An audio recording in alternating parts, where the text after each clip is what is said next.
This weekend, the world marks the most powerful story ever told about a human being.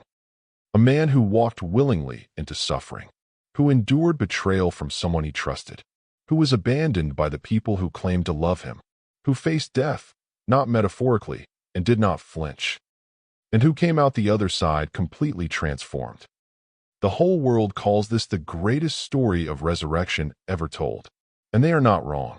But here is what no one says in the sermon, in the service, in the quiet moment before the Easter meal. You have your own version of that story. A version of you that needs to die so that a truer version can rise. And most of us, have been standing at that stone for years, knowing something needs to end, knowing something better is waiting on the other side, and choosing, every morning, to leave the stone in place. The Stoics had a name for that choice, and it is not a kind name. Every major human tradition across history has a version of the same story. Death followed by rebirth, descent followed by return, the end of one thing as the beginning of another. The Egyptians had Osiris. The Greeks had Persephone. The Norse had Odin, who hung from Yggdrasil for 9 days to receive wisdom. And at the center of the Christian world, the story this weekend is built around. Psychologists call this the monomyth, the hero's journey, the universal human recognition that transformation requires a death of some kind. Joseph Campbell, who spent a lifetime studying every culture's sacred stories, concluded this. The cave you fear to enter holds the treasure you seek. And the research that follows that insight is both precise and uncomfortable. A 2019 study published in the Journal of Personality found that the single greatest predictor of meaningful personal growth was not intelligence, not resources, not opportunity. It was the willingness to undergo what psychologists call identity discontinuity, the deliberate ending of a previous version of the self. In plain language, the willingness to let something die. The study found that 78% of people who reported feeling stuck, unfulfilled, or stagnant had identified, clearly and specifically, what needed to change. They knew what needed to die. And 71% of those people had taken no action, not because they lacked the knowledge, not because they lacked the desire, because the death, even of something that was making them smaller, felt more dangerous than staying buried. The stone felt safer than the open tomb. This is not a modern failure. This is the oldest human pattern there is. And the Stoics named it with a precision that 2,000 years have not softened. Marcus Aurelius did not have one death to face. He had many. The death of the quiet, scholarly life he had chosen when the empire was handed to him at 39, a position he had not sought and did not want. The death of his children, he buried at least 8 of them. 8 times a father stood at a grave and had to decide what came next. The death of his certainty about loyalty when Avidius Cassius, his most trusted general, the man he had chosen to govern the eastern provinces, declared himself emperor while Marcus was bleeding on the northern frontier. The death of his body's peace, 19 years of war, of plague, of carrying an empire on a frame that was never built for it. Marcus faced every version of death that life could present to a man. And every time, not once, but every time, he wrote his way back. In the Meditations, written in a military tent during the worst years of his reign, he wrote this: "Loss is nothing else but change, and change is nature's delight." He was not writing poetry. He was writing a survival instruction for a man who was being asked to die and rise again on a daily basis.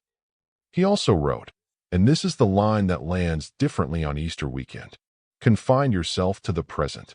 Not the version of yourself that died. Not the version that hasn't risen yet. The present. The man standing at the stone, making the decision. Marcus understood what the greatest story ever told embodies at its core. That resurrection is not a gift granted to the worthy. It is a choice made by the willing. And the willing are not the ones who feel no fear. They are the ones who feel it completely and move the stone anyway. So why does the pattern persist? Why do intelligent, aware, capable people who can name exactly what needs to change, stand at the stone every morning and leave it in place? 3 reasons, and they compound. The first, The version of you that needs to die is also the version that feels safe. The old self is familiar. Its failures are known failures. Its limitations are mapped. Its pain is a pain you have already learned to carry. The new version, the one waiting on the other side of the death, is unknown. Its demands are uncharted. Its failures would be new failures, in new territory, with no guarantee of the outcome. And your brain, designed above everything else for survival, will always choose the known pain over the unknown possibility. This is not weakness. This is your nervous system doing exactly what it was built to do. But it means that every morning you wake up choosing the familiar version of yourself. You are not choosing comfort. You are choosing the grave. The stone is not being held there by the world. It is being held there by the part of you that has decided the tomb is safer than the open road. The second, most men have mistaken enduring their circumstances for accepting them. There is a Stoic distinction here that almost everyone misses. Acceptance, in the Stoic sense, is not resignation. It is the clear-eyed recognition of what is, as the starting point for deciding what comes next. Marcus accepted the death of his children. He did not pretend it didn't happen. He did not collapse under its weight. He accepted it, fully, completely, without the denial that so many men mistake for strength, and then he continued. Most men do the opposite. They endure their circumstances, which means they stay in them, carry them, suffer under them, while telling themselves that endurance is the same as acceptance. It is not. Endurance without direction is just suffering with better posture. Acceptance is what allows you to say, "This is where I am. Now what rises from here?" I want you to think about the stone, not the one in the story, yours. The thing in your life that has been sealed for months, maybe years.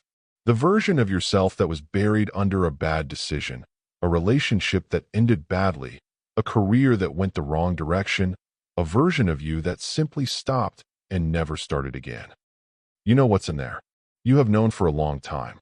The question Easter actually asks, underneath the tradition, underneath the celebration, underneath everything that surrounds this weekend, is this: who is keeping the stone in place? Because it was not kept in place in the story. And the only difference between the story and your life, the only one that actually matters, is what you decide to do when you are standing in front of yours. The third, and the one that requires the most honesty to face. Most men are waiting for a sign that the resurrection is guaranteed before they attempt it. They want certainty before commitment, evidence before action, proof before the stone moves. But resurrection, in every tradition that has ever told this story, does not work that way.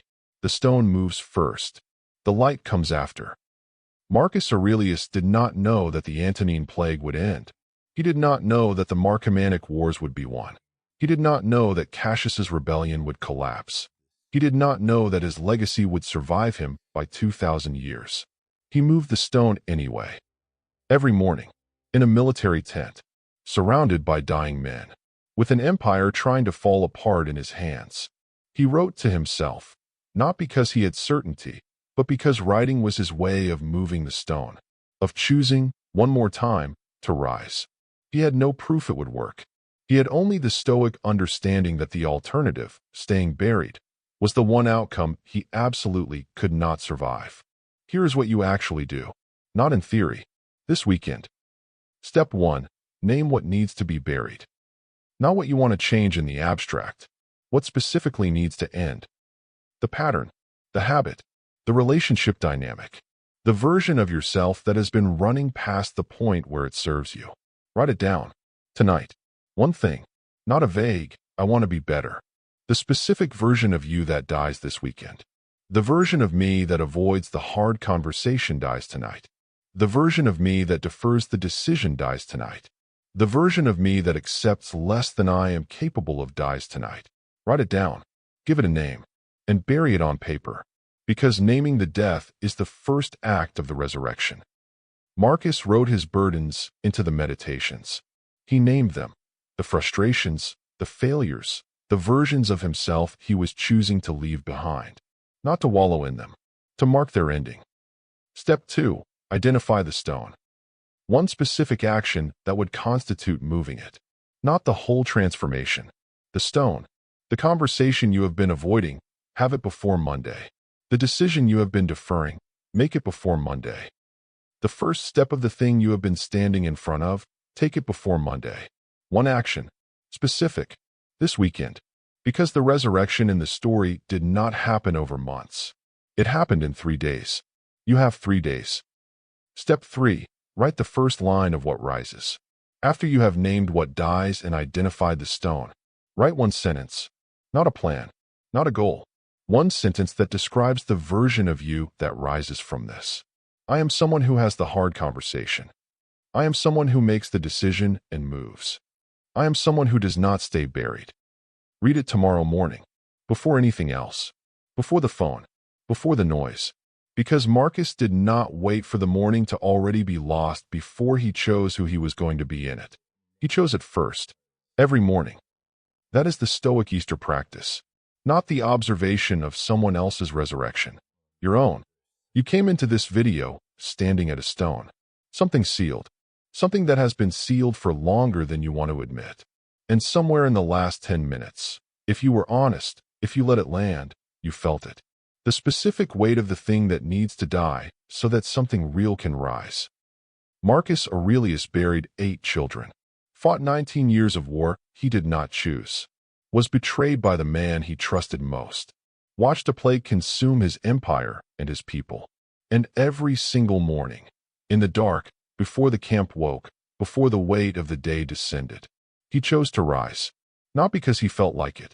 Not because the circumstances warranted it. Not because the outcome was guaranteed. Because the alternative, staying in the tomb of yesterday's version of himself, was the one thing the Stoic framework would never permit. He wrote, "Waste no more time arguing about what a good man should be. Be one. This Easter, not next month, not when things calm down, not when you feel more ready. Move the stone. Name what dies. Take the first step of what rises. Write the first line of who you become." The most powerful story ever told is not about someone else's resurrection. It is the template for yours. The stone is not sealed by the world. It never was. Subscribe to the Inner Citadel if this channel is building something real in you. This is where the work gets done. New content drops consistently for the men who are in the middle of the becoming. The stone is already moving. I'll see you on the other side.